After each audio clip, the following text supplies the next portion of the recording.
Olá, pessoal, mais uma vez, sejam bem-vindos a mais uma aula. Hoje, então, nós vamos dar sequência com o capítulo 11 do livro de Daniel. Nós vamos hoje, então, falar sobre a segunda parte do capítulo 11. Na realidade, eu dividi o capítulo 11 em três partes. Tá? Duas partes principais, que foram a aula de semana passada e a aula desta semana, e o finalzinho do capítulo 11, na realidade, ele começa o tema do 12. Tá? Os últimos 3, 4 versículos do capítulo 11 começam já o tema do 12, então eu achei por bem deixar para ser comentado junto do 12. Inclusive, em traduções modernas, né, da Bíblia, como, por exemplo, a tradução da Bíblia de Jerusalém, que é uma tradução que eu gosto muito particularmente, eles já fazem até essa divisão, né,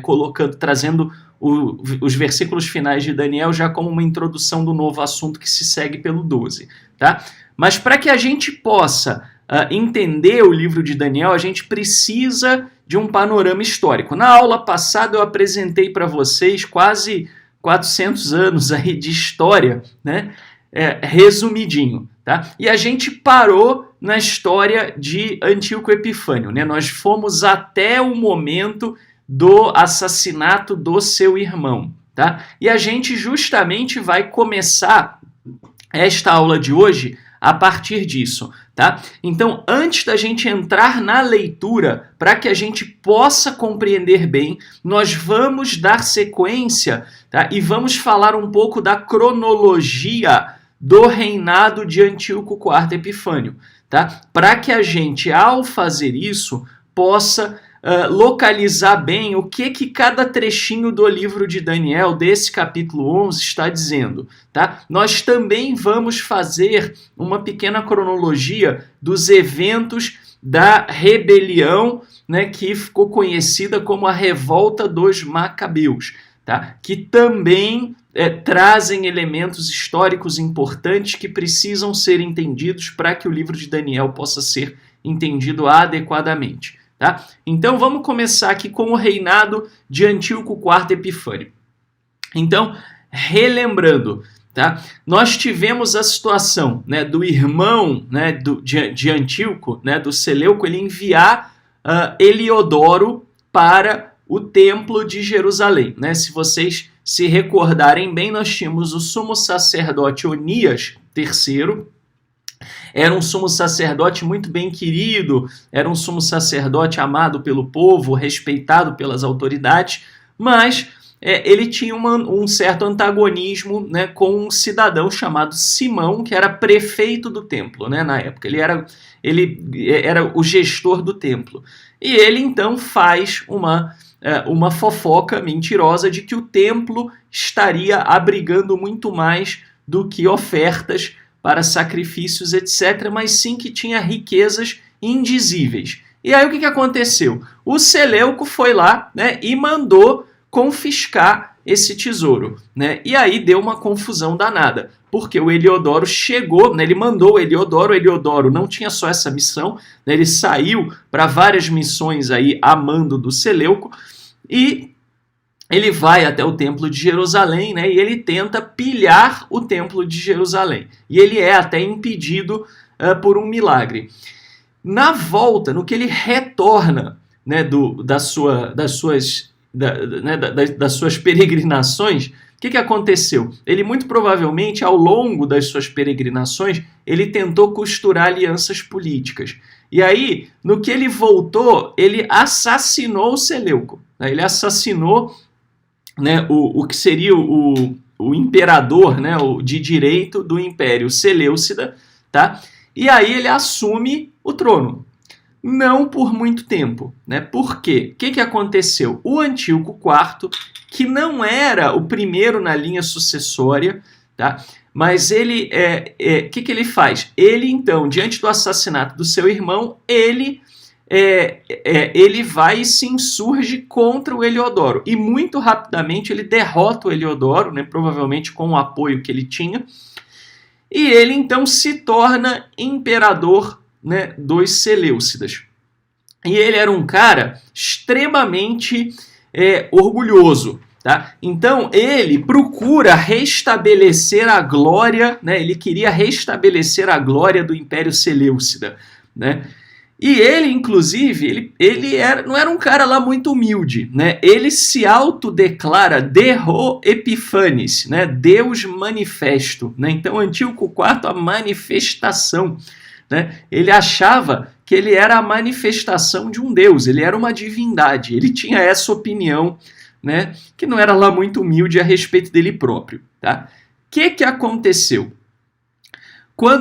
Ele sobe então ao trono por volta de 175 antes da Era Comum. Tá? Isso vai ter uma consequência para o povo judeu, lembrando, né, que a Judéia, na época que Antíoco Epifânio sobe ao trono, a Judéia já estava nas mãos do Império Seleucida. Tá? Isso vai ter uma consequência, né? Ele vai depor o Onias. A gente vai falar disso quando for falar especificamente da Judéia. Tá? Então eu fiz 2 panoramas históricos, um geral e o outro da Judéia. Então esse é o geral. Tá? O que vai acontecer? Em 170 antes da Era Comum, os egípcios vão ter uma crise sucessória. Tá? Por quê? Porque Ptolomeu V havia morrido, Ptolomeu VI era ainda criança. E como ele era ainda criança, o que acontece? O Antíoco Epifânio, os regentes do Egito, tá? Eles resolvem exigir que o Antíoco Epifânio devolva a região da Síria Coele, que era, né, que foi protagonista das guerras sírias. A gente viu desde a semana passada o quanto ela foi importante. Ela foi o principal objeto de disputa entre os Seleucidas e os Ptolomeus. Talvez, né, se não tivesse tido esse problema da Síria Coele, você não tinha tido toda essa bagunça que aconteceu. Tá? E aí então eclodiu, né, o que aconteceu? Os regentes do Egito chegaram para o Antíoco Epifânio e falaram: devolva a Síria Coele, que nessa época estava nas mãos do Império Seleucida. Tá? E aí o Antíoco Epifânio virou e falou: não devolvo droga nenhuma não. E aí eclodiu a Sexta Guerra Síria, tá? Que foi a última dessas guerras sírias. Só que o Antíoco Epifânio, né, ele era melhor do que os seus antecessores. E ele, de fato, ele conseguiu fazer avanços, melhor que eu digo militarmente falando, né? Ele conseguiu fazer avanços sobre o Egito e ele chega ao ponto de capturar o Egito inteiro, exceto Alexandria, que era a capital, né, do Egito. Tá? E aí o que ele faz? Só que naquela época o Império Romano, né, quer dizer, Roma, né, a República de Roma, já estava se tornando muito poderosa. Tá? E o Antíoco sabia que ele não tinha cacife para enfrentar Roma. Né? E Roma era aliada dos Ptolomeus. Tá? E o que aconteceu então? Para evitar problemas com Roma, o Antíoco manteve o Ptolomeu VI no trono, só que como seu vassalo. Né? Então, assim, ele chegou, conquistou o Egito, exceto por Alexandria. Tá? E aí ele mantém o Ptolomeu no trono e ele vira para o Ptolomeu: olha, você fica aqui me servindo. Ele era criança ainda, o Ptolomeu, né? Provavelmente Antíoco deixou alguns de seus homens de confiança lá. Tá? Você fica como meu vassalo. Né? Isso para evitar problemas com Roma. E aí, o que aconteceu? Um ano depois, né, vamos dizer, alguns meses provavelmente depois, quando o Antíoco voltou, né, porque ele desceu até o Egito, no que ele volta para a região, né, do território do Império Seleucida, Alexandria resolve eleger Ptolomeu VIII, Euergetes II, né? Se vocês já achavam complicados os nomes na semana passada, esse aqui resolveu ter 2 complicados, né? O Ptolomeu VIII, Euergetes II, que era irmão do Ptolomeu VI como seu rei. Então a Alexandria chegou e falou: não, a gente quer ele, né? Eles então, os regentes, os outros regentes, né, que tinham levado a guerra foram assassinados, subiram novos regentes que chegaram e falaram: não, a gente não quer o Ptolomeu VI, nós queremos o Ptolomeu VIII. E aí o Egito ficou dividido. Alexandria, governada pelo Ptolomeu VIII, e o restante governado pelo Ptolomeu VI. E estava prestes a acontecer uma guerra civil, né, no Egito. Você tinha 2 reis. Só que esses 2 reis, como eles eram inclusive parentes, chegaram num acordo, né? E nesse acordo, então, eles concordaram em uma corregência, ou seja, os 2 governariam juntos o Egito unificado. Quando eles fizeram isso, então isso significou que o Ptolomeu VI rompeu com Antíoco Epifânio, né? Porque, obviamente, né, se ele se tornou corregente com o VIII, que era oposto ao Império Seleucida, né, significava que estava rompida a aliança, né, do Antíoco com o Ptolomeu VI. O Antíoco Epifânio fica pé da vida. E aí ele desce de novo para o Egito, tá, com o exército dele, e ele recupera boa parte das cidades, tá, do Egito. Né? Ele ficou louco da vida, desceu de novo e começa a conquistar o Egito de novo e começa a marchar na direção de Alexandria, porque ele sabia que Alexandria que estava no centro de tudo isso. Só que os egípcios, né, dessa vez, são mais espertinhos e resolvem pedir ajuda de Roma. Né? Aí Roma intervém. Né? Roma manda emissários e diz o seguinte, olha, né, tem até uma história, né, que ficou bem icônica, né, do emissário de Roma traçando um círculo em volta de Antíoco Epifânio, perguntando se ele iria ultrapassar o círculo, né, determinado por Roma. Então ele chega para o Antíoco Epifânio e fala, Antíoco Epifânio, se você continuar no Egito, nós teremos problemas. Né? E o Antíoco Epifânio, ele sabia que ele não podia contra Roma, ele não ia ter condições de suportar uma guerra contra Roma. Principalmente, né, uma guerra contra Roma significaria uma guerra em duas frentes. Né? Ele teria que fazer frente a Roma lá no norte, né, no que seria o noroeste, né, lá do seu império, tá? E no sul com os Seleucidas, com os Ptolomeus. Então, seria uma guerra inglória para Antíoco Epifânio. Tá? E aí, o que ele faz, então? Né? Ele arrega. Né? Ele, então, acata a ordem de Roma, né? E ele sai do Egito. Ele deixa o Egito. Né? E é o fim dos conflitos entre os Ptolomeus e os Seleucidas. Tá? Acaba aí esse capítulo da história de conflitos, que é o capítulo, né, de Daniel 11, a parte essencial até o versículo 20, por aí. Tá? E 20 e pouquinhos ainda está falando desse conflito. E o Antíoco vai subir de volta para o Império Seleucida. Né? Por onde ele vai passar? Pela Judéia. E ele vai passar pela Judéia, na volta, né, até a região ali do seu reinado.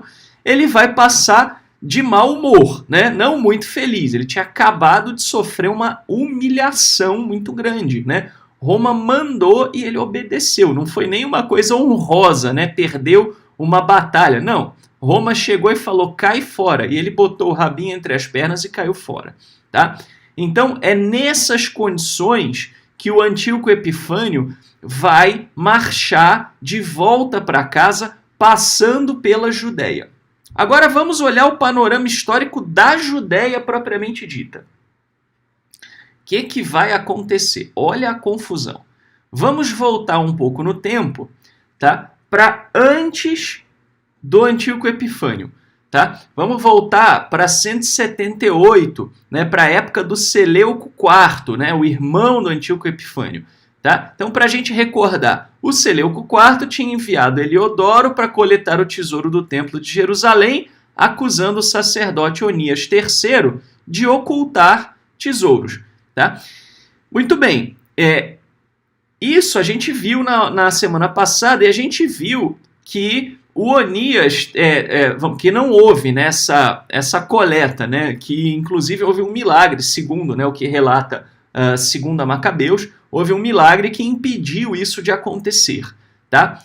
E mesmo assim, tá? O Onias III, ele ficou com o filme queimado perante Roma. Claro, você tem uma denúncia, né, da parte do Simão, que era prefeito do templo, né?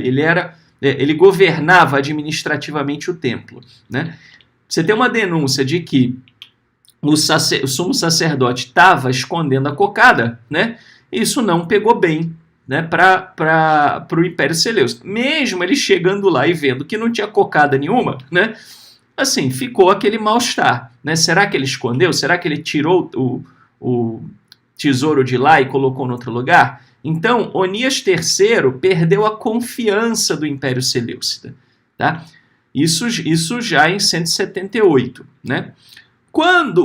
Em 175 antes da Era Comum, quando o Antíoco Epifânio subiu ao trono, tá? Ele não confiava no sumo sacerdote Onias III, tá? E aí o que ele faz? Ele força o Onias III a abdicar em favor do seu irmão, do Jason, tá?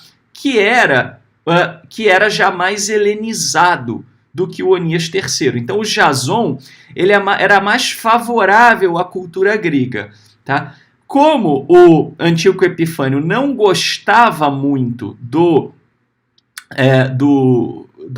Onias III, né? Achava que ele era, né? Ele podia estar puxando muito a sardinha, né, para o lado dos judeus. O que ele faz? Ele coloca o Jason, que era um cara mais simpático aos ideais gregos, etc., e que ele achava que ia dar menos problema do que o Onias III, tá? Só que o que aconteceu, né? O Jason, ele não foi tão favorável aos gregos, né? Aos greco-sírios, né? Aos seleucidas, quanto os seleucidas esperavam, tá? Ele ainda era muito favorável aos judeus, né? E aí, então, por conta de conflitos com a administração seleucida, em 172 antes da Era Comum, tá? Então isso antes dos conflitos lá com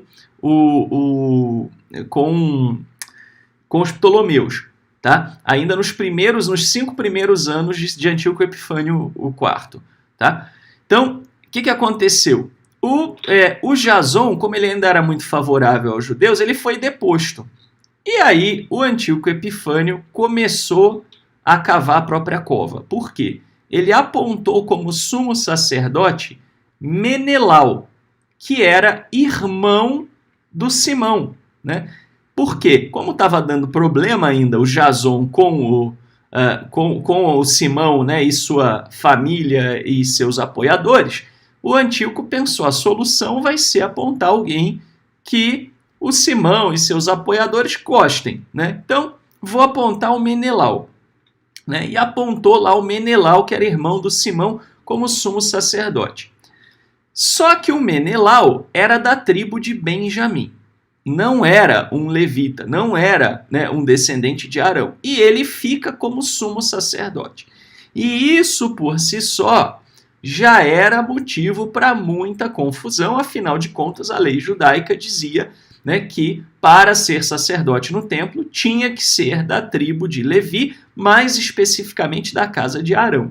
Aí chega o cidadão e aponta um benjamita, né, para governar o templo, para ser sumo sacerdote, e isso por muitos era visto como uma abominação, tá?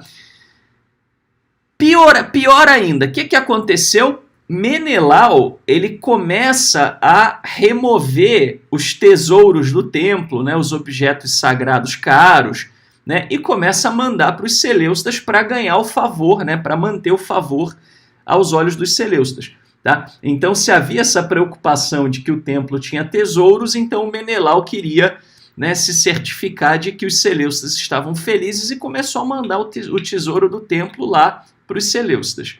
Tá? O Onias III, que tinha sido deposto, ele denuncia o Menelau, tá, perante o povo, né, e ele foge, se exilando em Dafne, né, que era uma cidade que ficava próxima ali à região, né, de Jerusalém. Menelau ordena secretamente que ele fosse assassinado. Então ele assassina o Onias III. Tá? Nós vimos, inclusive, no capítulo 9, salvo engano, né, que o ungido cortado, né, se refere justamente a Onias III, seja no momento de sua deposição, né, ou no momento de sua morte. Tá? Então ele é assassinado. Tá? E isso já cria muita revolta no povo, né, porque vejam como é que estava o povo. Né? Primeiro, um sacerdote muito querido é deposto. Aí o seu irmão é deposto, mesmo sendo já mais favorável aos helenistas. Aí se coloca um sumo sacerdote da tribo de Benjamim. O cara começa a pegar os tesouros do templo e mandar para os seleucidas. Né? Aí, diante dessa denúncia de corrupção, né, que o Onias fez, o Onias é assassinado. Então o povo estava em polvorosa.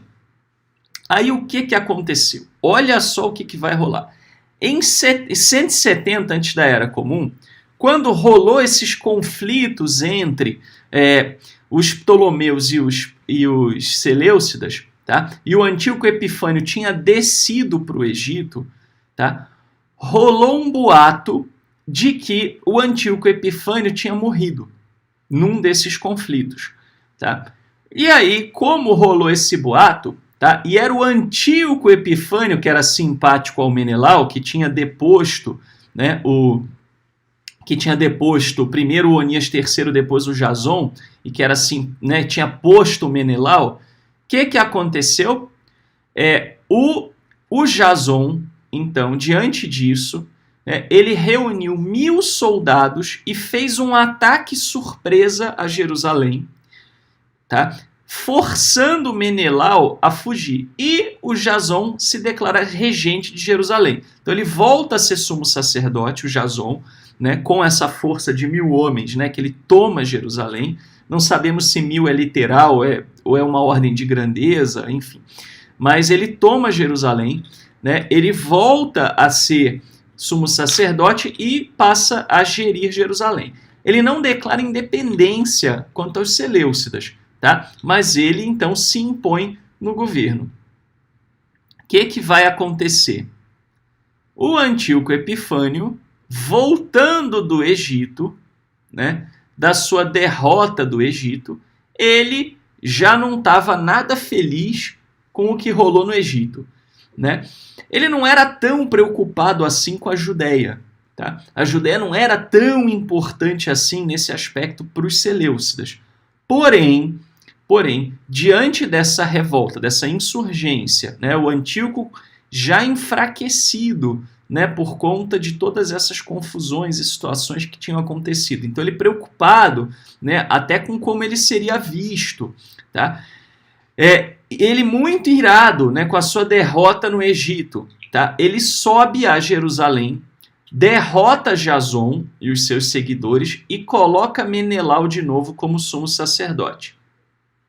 E ele vai promover um genocídio, um massacre brutal de judeus, né? Inclusive de mulheres e crianças. Né? E até está num dos comentários que eu separei para vocês desse capítulo, é a primeira vez na história do povo judeu que o povo judeu sofre genocídio por causa das suas convicções religiosas. Porque se você pegar antes disso, né, se você pega, por exemplo, antes da deportação babilônia, a questão com a Babilônia, para a Babilônia era política, né? E para o povo judeu havia a percepção de que eles foram massacrados por sua rebeldia contra o Eterno não os protegeu. Né? Então eles resolveram ser rebeldes e aí o Eterno não os protegeu. E na época da deportação eles não estavam muito fiéis ao Eterno e à sua fé. Tá? Diferente daqui, esse massacre foi com pessoas pias, com pessoas que eram, vamos dizer assim, eram pessoas que tinham a sua fé, né, no Criador. Por isso até, né, essa foi uma das motivações da escrita do livro de Daniel, de motivar essas pessoas que estavam desanimadas com isso. Tá? Muitos foram vendidos como escravos. Segundo a Macabeus, salvo engano, chega a relatar que foram mortos cerca de 40.000 e mais 40.000 foram vendidos como escravos. Tá? E em virtude das perdas financeiras que Antíoco tinha sofrido, ele resolve pilhar o Templo de Jerusalém. Ele resolve que o Templo de Jerusalém vai financiar as perdas que ele teve no Egito. Tá? Então ele arregaça o Templo de Jerusalém. Mas Menelau, né, ele restabeleceu Menelau. Menelau, para piorar, ainda vai convencer o Antíoco IV a tornar a prática do judaísmo ilegal. Tá? Ele chega então para o Antíoco e fala, olha, Antíoco, o seguinte, o que está rolando aqui, né, é que o problema é essa religião desse povo. Tá? Enquanto tiver essa religião, esse povo vai ficar rebelde. Então, a gente tem que acabar com essa religião. E o Antíoco dá ouvidos ao Menelau e resolve consagrar o Templo de Jerusalém a Zeus Olimpo, tá? E também a Dionísio, né? Mas mais a Zeus Olimpo. Tá? E aí, para os judeus, né, na época, isso foi uma catástrofe. Né? Os judeus religiosos, muitos deles resistem, alguns fogem, né, são massacrados mesmo estando exilados, muitos resistem. E aí, o Antíoco ele envia um exército para Jerusalém para garantir que ele ia acabar, né, com a prática religiosa, com o culto do Templo de Jerusalém. Tá? E aí o que vai acontecer? Numa cidade pequena, próxima a Jerusalém, um sacerdote de nome Matatias, né, ou Matitiarro no hebraico, tá, dessa cidade de Modim, que era uma cidade perto de Jerusalém, aproximadamente, salvo engano, uns 30 quilômetros de Jerusalém, tá? Numa dessas situações em que os judeus estavam sendo forçados ao helenismo, tá? Um judeu helenizado resolve na cidade fazer sacrifício para os deuses gregos. Tá? E o Matatias, muito louco da vida com isso, vai lá e mata esse judeu helenizado. Tá? E aí começa uma insurgência naquela cidade contra os helenistas. Tá? Então, várias pessoas apoiam esse sacerdote, o Matatias, né, e se revoltam contra os helenistas. E aí eles fogem para o deserto, né, ele com os seus 5 filhos. Tá? Então eles vão fugir, eles se exilam, né, por conta dessa revolta que tinha acontecido, eles vão e se exilam. E aí, cerca de um ano depois, né, o que aconteceu? O Matatias ele morre. Tá? E aí o filho dele, o Judá, começa a liderar o grupo de insurgentes. E eles vão percorrendo a Judéia e se juntando com os insatisfeitos. E eles vão, pouco a pouco, derrotando os seleucidas. Os seleucidas que estavam enfraquecidos também nessa época. Tá? E entre, então, como é que sobreviviam no deserto? Na verdade, o deserto ele não é 100% deserto, né? Ali é semiárido, né? Eles podem ter ficado nas imediações, podem ter ficado nas cavernas, né? Você tem as cavernas do Mar Morto em Israel, né? É possível que eles trouxeram recursos, né, para aguentarem um tempo no deserto. Você tem várias possibilidades aí, tá? Mas a gente não tem muita informação. Em 166 antes da Era Comum, até 160, então por volta desses 6 anos aí, tá? O Judá, né, ele então vai travar essas batalhas, tá, que vão culminar na libertação de Jerusalém. Tá? E o Judá ele fica conhecido como Judá o Martelo, né? Né, que martelo no aramaico, né, é Macabá. Tá? E aí, então, ele passa a ser conhecido como Yehudá Macabi, né? Então, Judá o Martelo. Tá?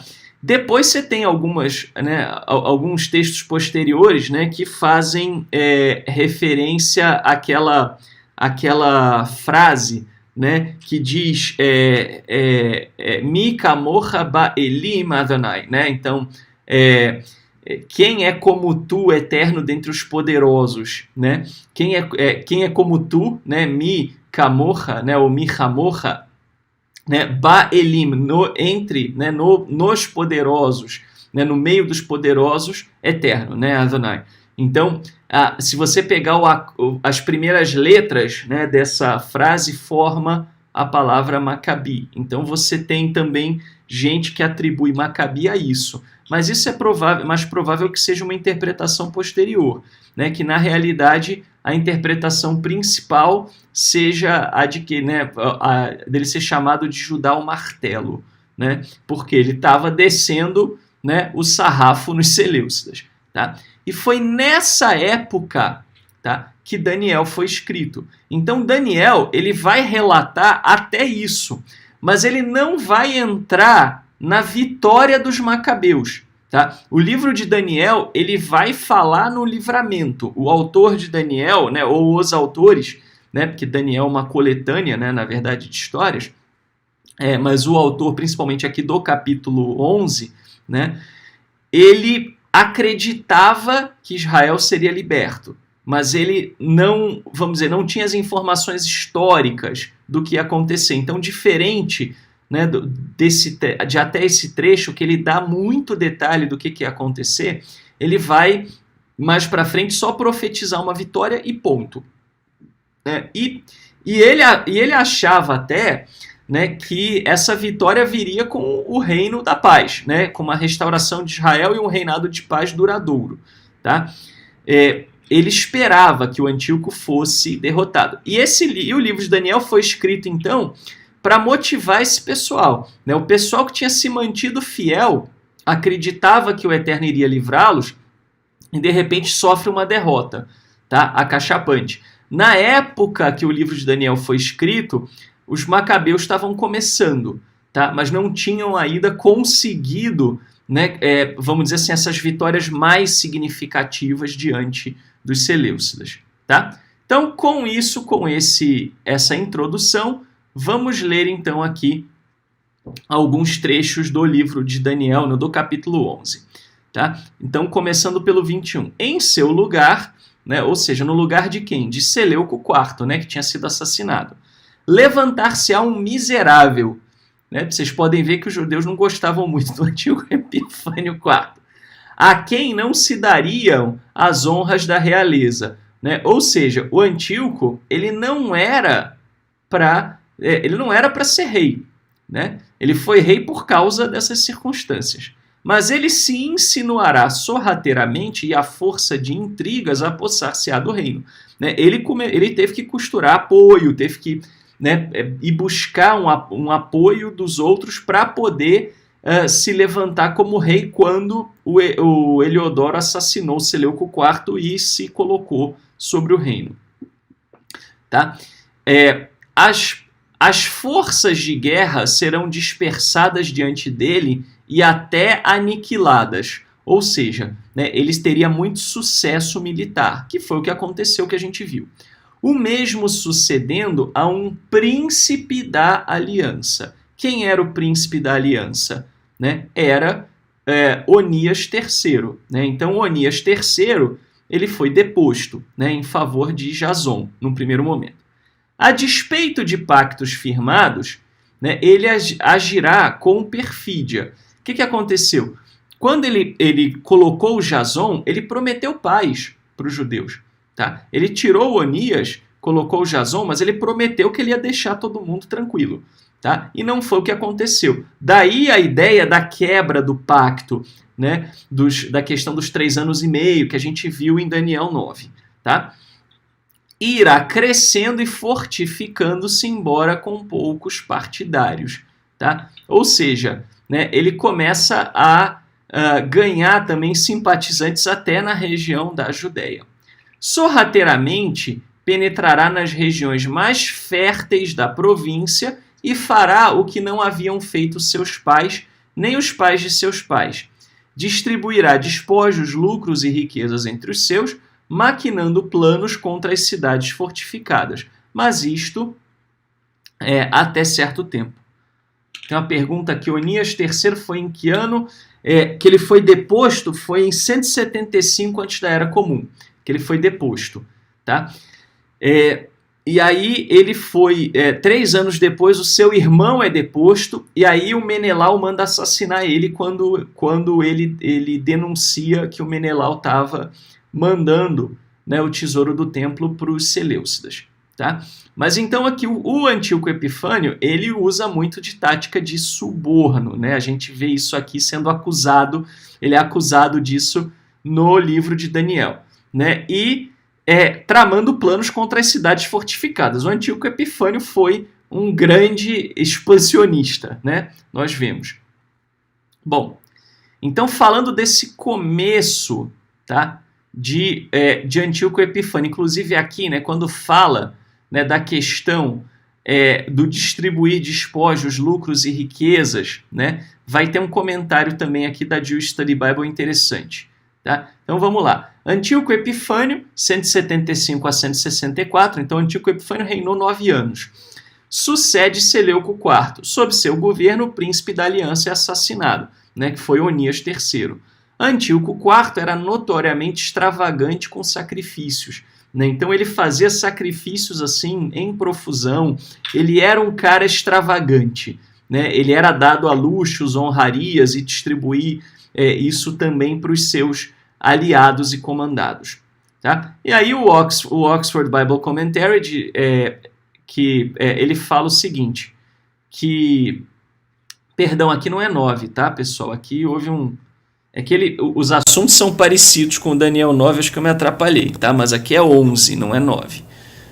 Então, Antíoco Epifânio é a pessoa miserável do versículo 21 que tenta restaurar o reino reduzido pelos romanos. Tá? Então, os romanos também haviam sido responsáveis por boa parte dos problemas dos Seleucidas no passado.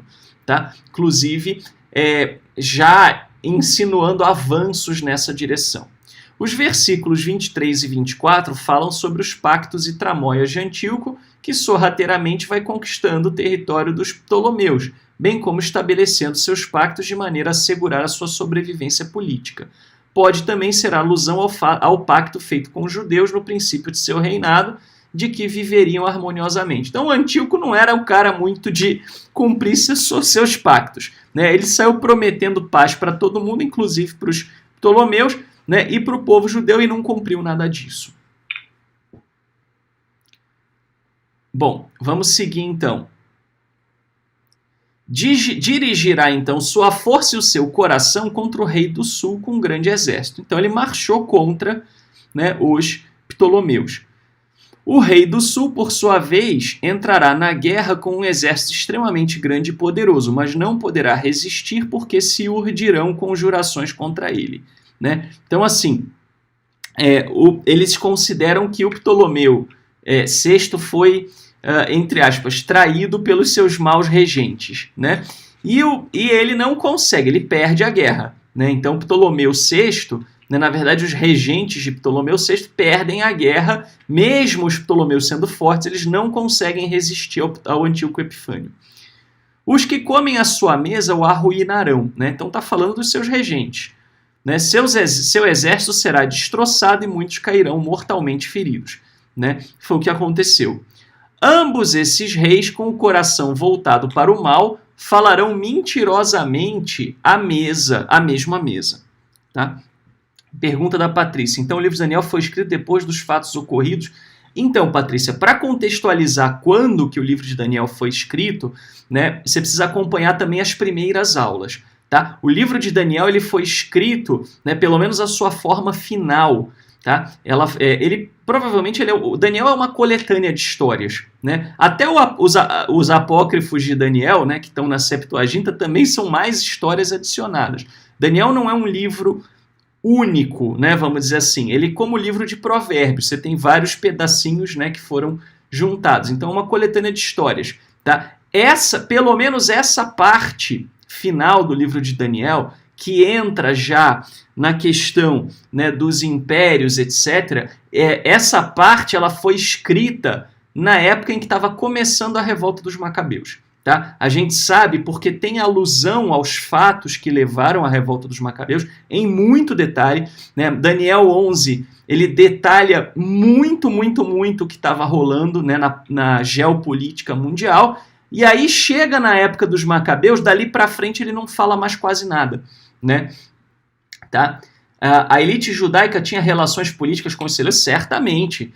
principalmente os helenistas, tá? Com certeza, eles tinham que ter até, né? Era uma questão de necessidade, né, política, eles terem o apoio daquela nação que os dominava, né? Mas nessa época, os helenistas eles estavam, vamos dizer assim, mais nas graças, né, dos seleucidas por conta de toda a confusão que rolou, né, fruto do que começou lá com a denúncia do Simão, né? Antes do Simão, o Seleuco IV ele era até simpático aos judeus, ele não mexeu muito com os judeus, né?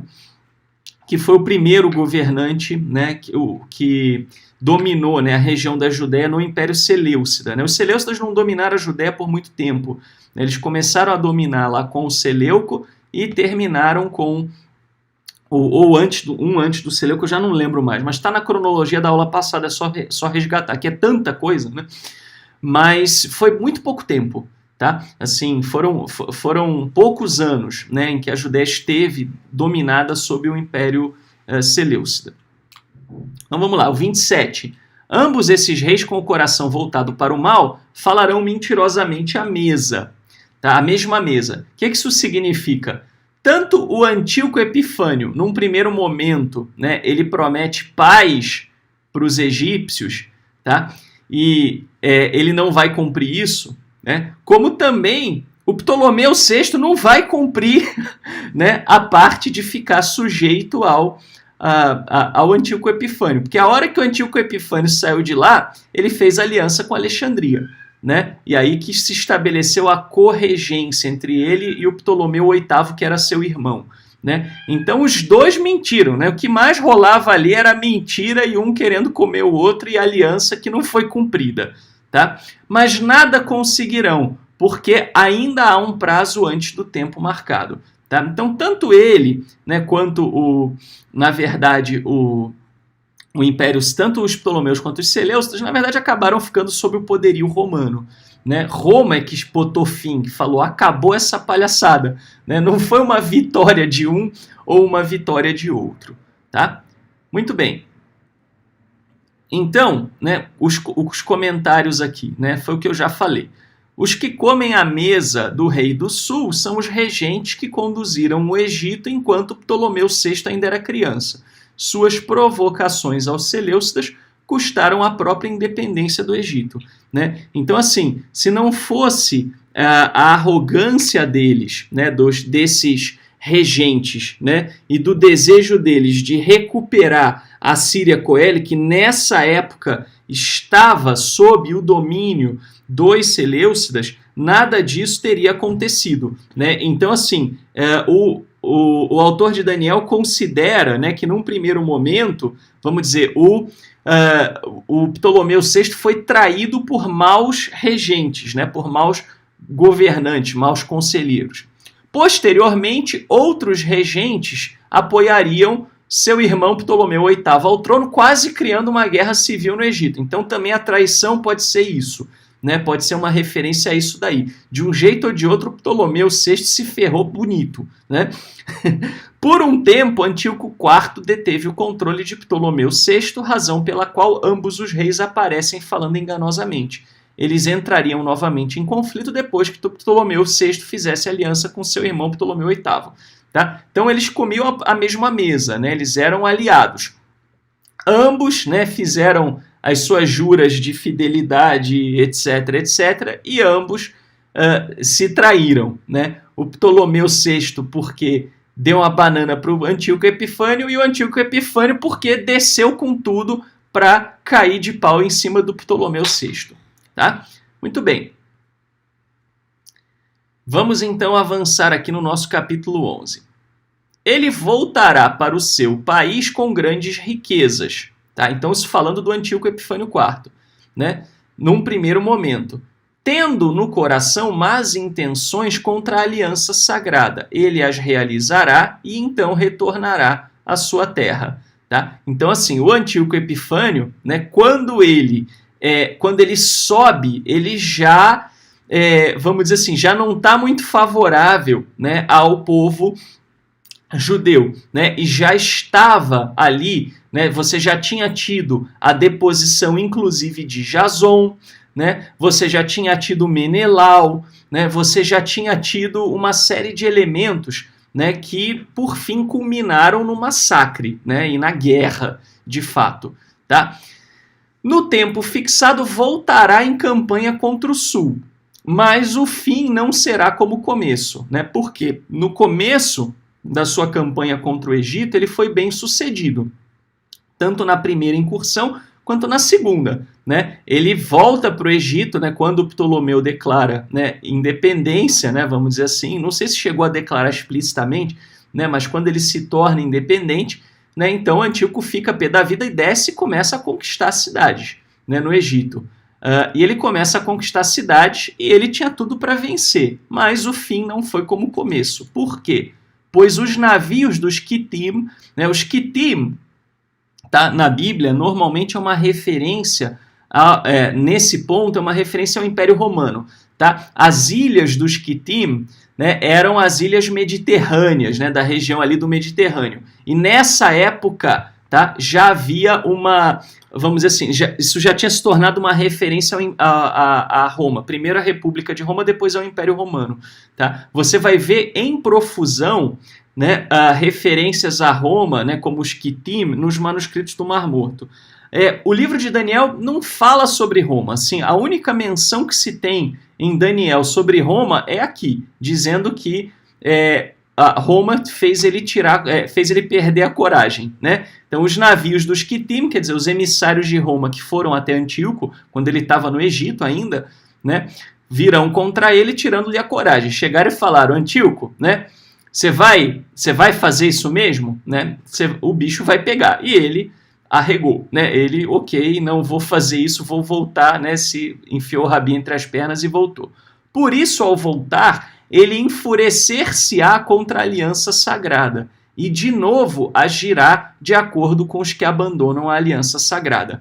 Tá? Então, assim, ele estava, né? Daniel, o autor de Daniel aqui, desse trecho de Daniel, considera isso, né? Que, assim, a derrota, né, de Antíoco foi um dos motivos pelo qual ele voltou louco da vida, né, contra Israel, né, contra a Judéia, na verdade, subindo na sua volta para o Império Seleucida. Tá? E aí ele vai agir de acordo com os que abandonam a aliança sagrada, ou seja, né, ele vai fazer acordo mesmo, né, quer dizer, ele vai favorecer os helenistas, tá, que eram aqueles que tinham abandonado a aliança. Tá? Isso na visão, né, do autor de Daniel. Tá? Então, vamos aí aos comentários. Né? Então, os movimentos de Antíoco. Antíoco IV retorna ao seu país com as riquezas do Egito.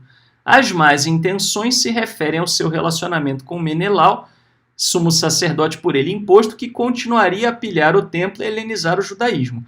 Né? Então, assim, apesar de Antíoco, num primeiro momento, ter falado que não ia interferir muito, né? A interferência que ele fez foi depor o Onias III, mas pelo menos colocou o irmão dele, que ainda era um sacerdote, né, era descendente de Arão, né, e ele prometeu não interferir muito. Ele não confiava no Onias, mas ele também não estava querendo confusão com a Judéia, ele não estava muito preocupado com a Judéia. Tá? Mas aí, depois disso, ele coloca o Menelau, ele resolve colocar o Menelau, né, e resolve continuar a pilhar o templo. Né? E o Menelau começa a helenizar o judaísmo com o apoio do Antíoco. Tá? O retorno de Antíoco IV ao Egito não é como o começo, ele sai de lá derrotado pelo decreto de Roma. Né? Isso a gente falou. A região das ilhas de Quitim se referiam biblicamente às ilhas do Mediterrâneo.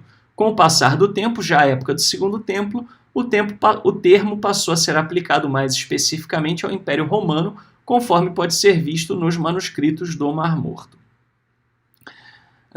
Os navios dos Quitim impediriam Antíoco IV Epifânio.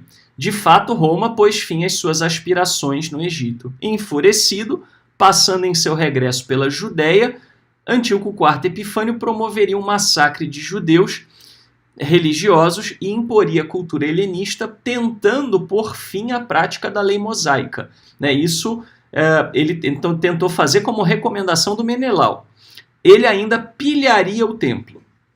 Então nós temos isso, né, nos livros de Macabeus, lembrando, né, livro de Macabeus não é uma questão de ser inspirado ou não, mas são livros históricos, e são livros importantes, porque são livros que contam em detalhe o que rolou nessa época. Tá? Chegando ao rei informações sobre esses fatos, concluiu ele que a Judéia estava rebelando-se. Por isso, partindo do Egito, enfurecido em seu íntimo como uma fera, apoderou-se da cidade à força das armas. Né? Lembrando então que o Jason tinha tomado, né, a cidade quando eles acharam que o Antíoco tinha morrido e o povo estava muito revoltado com o assassinato de Onias. Tá? Então, ele ordenou que seus soldados matassem sem piedade os que lhes caíssem nas mãos e trucidassem os que tentassem subir para suas casas. Houve assim um extermínio de jovens e anciãos, um massacre de rapazes, mulheres e crianças, imolações de moças e de criancinhas. 80.000 pessoas no espaço desses 3 dias. Imagina um massacre, 80.000 pessoas mortas em 3 dias. Claro, né? O Antíoco estava subindo com o exército dele inteiro. Estava passando ali pela Judéia com o poderio militar que ele tinha usado para tentar conquistar o Egito. Tá? Exército inteiro é forma de expressão, mas todo o exército que estava na guerra contra os Ptolomeus. Tá?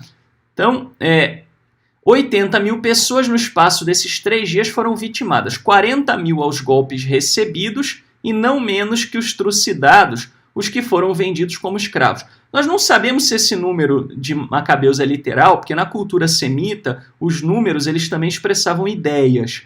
Né? Então o número 40 representa uma geração, né? Na cultura semita. E o número 1000 é um número de intensidade, representa muitíssimo. Tá? Então, 40.000, né, o que pode ser que o autor desse relato esteja dizendo é que uma geração inteira, né, foi dizimada. Tá? Ou pode ser mais literal, pode ser uma ordem de grandeza, a gente não sabe. Não contente com isso, ele teve a ousadia de penetrar no templo mais santo de toda a terra, tendo por guia a Menelau, o qual se fizera traidor das leis e da pátria.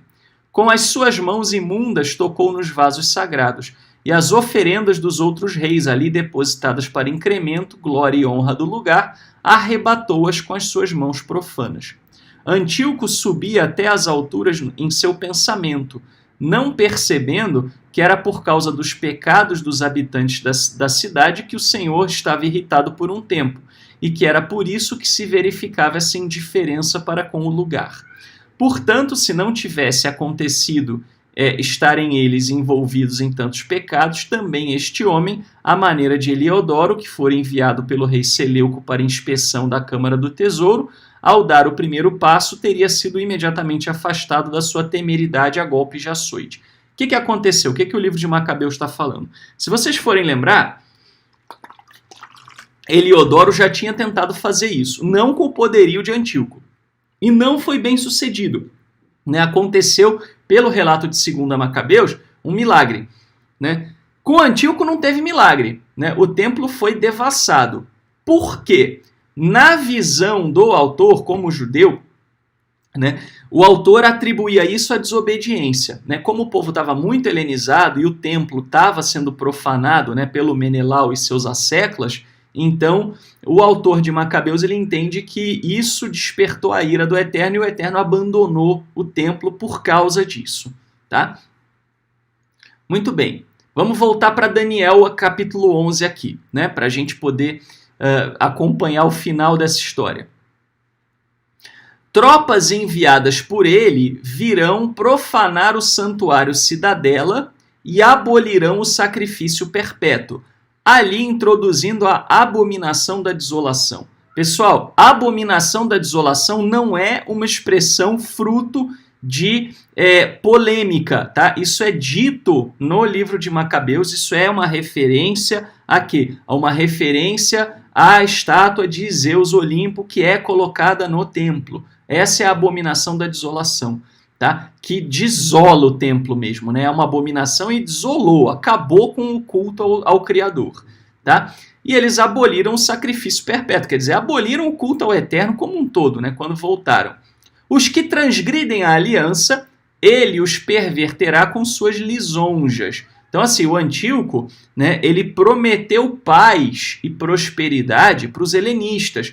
Né? Ele era aliado do Menelau. O Menelau achava que a hora que acabasse o culto ao Eterno e que eles passassem a cultuar Zeus, que tudo ia ficar bem. Então ele diz, mas o povo dos que conhecem o seu Deus agirá com firmeza, né? Quer dizer, ele foi duro, né, com os seguidores do Eterno. Os homens esclarecidos dentre o povo darão a compreensão a muitos. Então, assim, quem eram os esclarecidos? O próprio autor de Daniel e aqueles que se opuseram contra isso, tá? Mas serão prostrados pela espada e pelo fogo e pelo cativeiro e pela pilhagem durante muitos dias. Eles foram brutalmente perseguidos, tá? E ao serem brutalmente perseguidos, né, eles ficaram subjugados, né, durante muito tempo. E esse é o motivo, até como eu disse para vocês, tá, do livro de Daniel, principalmente desse trecho que fala, né, da dominação seleucida, etc. Tá? Era justamente encorajar, né, o povo a permanecer fiel, porque o povo estava absolutamente desmotivado e desolado. Eles tinham se mantido fiéis e estavam sendo perseguidos. E lembrando, de novo, foi a primeira vez que o povo judeu passou por isso, né, daqueles que eram fiéis ao Eterno e à aliança serem brutalmente perseguidos por sua observância religiosa, né, porque no cativeiro babilônio não foi assim, né, tinha-se a noção de que foi por conta dos pecados do povo, que era, né, a grande maioria ali, que era inclusive consolidado pelos próprios reis da Judéia, né, do reino de Judá na época. Ao serem oprimidos, pequeno será o auxílio que de fato receberão.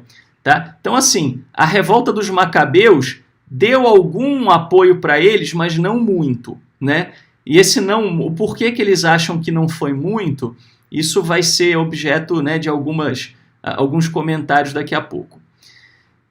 Muitos, porém, pretenderão associar-se a eles por intrigas, né? Então, assim, teve muita gente que quis se aproximar deles, mas com interesses.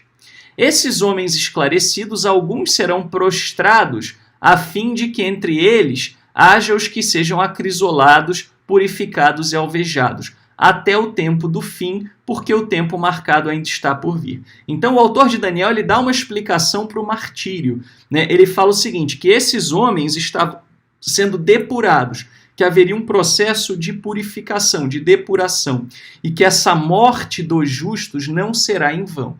Tá? O tema da morte dos justos vai ser importante em Daniel 12, no final de Daniel 11 e Daniel 12, né? Onde vai se falar até em ressurreição, justamente por causa desses elementos. Tá? Então, a perseguição aos justos. Bom, pessoal, eu vou estender um pouquinho essa aula, tá? Porque senão a gente não completa, né? E é muita coisa. Então vamos lá. Aqui um comentário da Jewish Study Bible. Quando Antíoco IV invade o Egito mais uma vez, ele é oposto pelos navios dos Quitim, ou Roma, agora um poder mediterrâneo. Os simpatizantes judeus, juntamente com o sumo sacerdote apontado por Antíoco, abandonarão a aliança e introduzirão novos sacrifícios, inclusive a abominação desoladora. Alguns judeus fiéis resistirão e aqueles que são sábios instruirão muitos. Muitos irão, pela primeira vez na história judaica, sofrer martírio. Isso está lá registrado em 1 Macabeus 1,63. A saber, morte em virtude de suas crenças religiosas. Tem histórias terríveis, né? Macabeus é uma leitura difícil, né? Mas fala assim, de coisas horrorosas que aconteceram. A pequena ajuda que receberão talvez indique a ausência de uma aliança efetiva entre os militares macabeus e o círculo de Daniel. Então, assim, a Jewish Study Bible ela levanta a hipótese de que eles estavam falando vamos dizer, do auxílio ser pequeno, porque eles não conseguiram chegar muito num consenso, tá? Já a Oxford Bible Studies já vai dar uma outra conotação. Quais seriam as práticas religiosas? A prática da lei judaica mesmo, da lei mosaica mesmo, tá? A prática de culto ao Eterno. Eles seriam perseguidos por isso, né? Tá? Por quê? Né? Os helenistas já estavam tendendo para adoração a Zeus, né? Aí nós temos o seguinte, Depois de ser expulso do Egito pelos romanos, pelos Quitim, ele fez cessar o sacrifício 2 vezes ao dia. Isso já Oxford Bible Study. Desmantelou o altar e o substituiu por um a Zeus, a abominação desoladora, como no 9:27. Quando falamos do capítulo 9, falamos da questão da abominação desoladora. E proibiu a prática da religião judaica tradicional, fazendo alianças com os judeus de pensamento semelhante, a quem o autor chama de os que transgridem a aliança. Então, assim, pessoal, também é verdade que Antíoco só foi bem sucedido nisso porque já tinha muito judeu que não queria saber de cultuar o Eterno, que já estava mais inclinado a cultuar Zeus. Tá? Até pelo fato deles verem, né, vamos dizer assim, as divindades medidas pelo sucesso militar. Né? Então, assim, se os gregos tinham conquistado tudo com Alexandre o Grande e os deuses gregos continuavam em voga, né, com o Império Seleucida, então eles achavam que os deuses gregos eram os reis da cocada preta. Né? Contudo, aqueles que permaneceram fiéis, conduzidos pelos sábios, que certamente incluem os autores de Daniel, resistiriam sofrendo a punição e morte. A pequena ajuda que receberam pode ter sido a violenta e, por fim, bem-sucedida resistência conduzida pelos macabeus. Mas os autores não estão interessados em tais ações militares. O fim viria por uma intervenção divina, e até aquele tempo, os, entre aspas, sábios sofreriam de forma a serem, entre aspas, purificados. Que é o que está no versículo 35. O objetivo da história, identificada mais cedo no grupo como a supremacia da nação, capítulo 2, agora está focado no destino dos indivíduos justos. Então, assim, pessoal, para a Oxford Bible Commentary, na verdade, eles entendem que, vamos dizer, a pequena ajuda, né, o desdenhar da ajuda, foi não porque não teve uma aliança bem-sucedida, mas porque os sábios eles estavam mais preocupados com a ideia de que se Israel voltasse que se Israel voltasse à sua prática religiosa, né, à sua fidelidade à aliança, Israel seria liberto de forma milagrosa. Tá? Então, o autor desse trecho de Daniel ele acreditava nisso, né, e talvez por isso não estava muito preocupado com vencer na base da guerra. Então, essa é a opinião do Oxford Bible Commentary.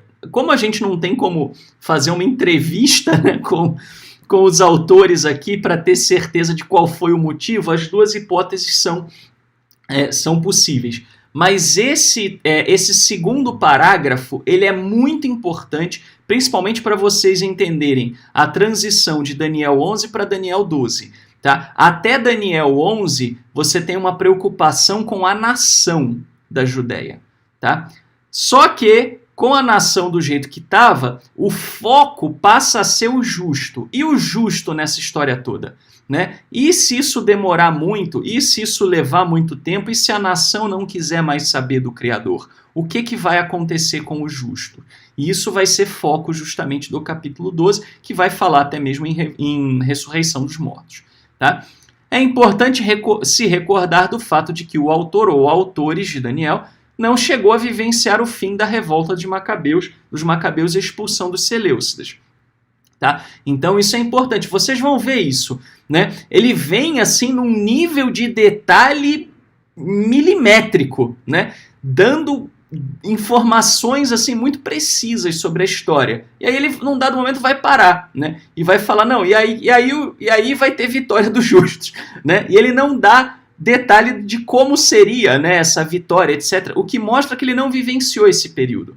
Né? Ou seja, ele realmente viveu no começo, né, ele vivenciou, esse texto foi escrito, né, à época do começo da revolta dos macabeus com o objetivo de encorajar o povo a se manter fiel. Né? A gente falou muito disso nas outras aulas. Era um dos principais objetivos da obra, né? Era justamente preservar a confiança dos judeus no livramento do Eterno que viria ao fim do tempo apontado. Tá? Tem uma pergunta aqui que não tem a ver com o tema, sobre PDF. Israel, me procure no particular no Facebook que a gente fala. tá? Ou via e-mail, tá? E aí a gente pode conversar para eu entender melhor o que você quer dizer e ver o que né, enfim, como te atender, se é possível te atender, tá? Mas como não tem a ver com o tema agora, então eu vou, né, pedir licença de não falar sobre isso nesse momento para não sair do foco da aula, tá bom? Mas me escreve que eu te respondo. Então, pessoal, para a gente concluir aqui, né, o último trecho do capítulo 11 que a gente vai ler hoje, porque, como eu falei, o finalzinho do finalzinho já está introduzindo o tema do 12, então a gente vai deixar para a próxima aula.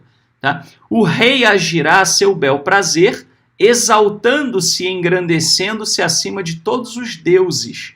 Né? Lembra do que eu falei? Né, assim, quando a gente olha para Antíoco, né, ele se declara manifestação de Deus, né? E a gente vai ver até um achado arqueológico mostrando isso. Tá? Ele proferirá coisas inauditas contra o Deus dos deuses, né? Vai proferir contra o Eterno. O Eterno é chamado de Deus dos deuses aqui por causa do que a gente falou no capítulo 10, né? Aquela coisa do autor de Daniel não combater o pensamento, né, de que as nações eram governadas, né, pelas suas divindades menores, que o autor de Daniel atribui, né, vamos dizer assim, que o autor de Daniel transforma em anjo para não ser uma divindade, para não estar no patamar do Eterno. Então eles estariam aqui. Então o Deus dos deuses, né, o Deus que estaria acima, né, dos poderes das nações, tá? Então ele proferirá coisas inauditas contra o Deus dos deuses, né, ou seja, né, contra o Eterno, e, no entanto, prosperará até que a cólera chegue ao seu cúmulo. Então, o que o autor Daniel está falando? Olha, é só até chegar no limite, como foi na Babilônia, porque o que está decretado se cumprirá. Percebem, pessoal, a importância de Daniel começar na Babilônia? Né? Para quê? Para mostrar que, apesar da perseguição na Babilônia, etc., quando chegou o tempo, né, acabou a ira do Eterno, a Babilônia desmantelou nas mãos dos persas. Tá? Então, olha a ponte com a situação que eles estavam vivendo naquela época. Olha, pessoal, não se preocupem com essas ações de Antíoco Epifânio. A hora que acabar, né, a ira, né, do Eterno, a hora que acabar, né, ou a ira de Antíoco, né, vamos dizer assim, mas de acordo com o tempo do Eterno, tá? A hora que acabar, ele vai desmoronar. E, aliás, desmoronou, né? Sem consideração para com os deuses de seus pais, né? Isso é interessante aqui, né? Ele está falando que Antíoco não só desprezava o Eterno, mas os próprios deuses dos pais dele, né? Ele não favoreceu os deuses dos Seleucidas, ele favoreceu Zeus, né? E isso no comentário eu vou falar um pouquinho. Sem consideração para com o favorito das mulheres, ou para com qualquer outro deus. O favorito das mulheres era Tamuz, né? Isso também vai falar no comentário, tá? Que era né, muito cultuado ali na região do Império Seleucida ainda. É a si mesmo que se exaltará acima de tudo, né? Quer dizer, o Antíoco Epifânio se achava uma divindade, mas cultuará em seu lugar o deus das fortalezas, que é Zeus. Cultuará com ouro e prata e pedras preciosas e joias um Deus que seus pais não conheceram. Como defensores das fortalezas, tomará o povo desse Deus estrangeiro e dará grandes honras àqueles que ele reconhecer, conferindo-lhes autoridade sobre a multidão e concedendo-lhes a terra em arrendamento. Foi o que ele fez, né? Aqueles que se dobravam a ele, né, e a sua cultura helenista, né, e o culto a Zeus, ele honrava. Principalmente ele fez isso muito na Judéia. Tá? Então aqui, pessoal, só para vocês conhecerem, tá? Essa é uma moeda, né, dos tempos de Antíoco Epifânio, tá? Que está com esses dizeres aqui em grego, tá? E olha a tradução desses dizeres do que está essa moeda. Essa moeda foi lançada por ele, né, na época do Império Seleucida. Rei Antíoco, imagem de Deus, portador da vitória. Então o cidadão infeliz, além de se proclamar, né, Derro Epifanes, né, a manifestação de Deus, né, ele diz que ele é a imagem de Deus e que ele é o portador da vitória, né? Ele era quase um Zeusinho, né, na Terra, tá? A referência ao Deus dos deuses é uma reminiscência da ideia do Senhor como Deus acima dos anjos que governam as nações. Vídeo comentário do capítulo 10, já falei sobre isso. E aí um comentário da Jewish Study Bible, de Daniel 11, de 36 a 39. Tá?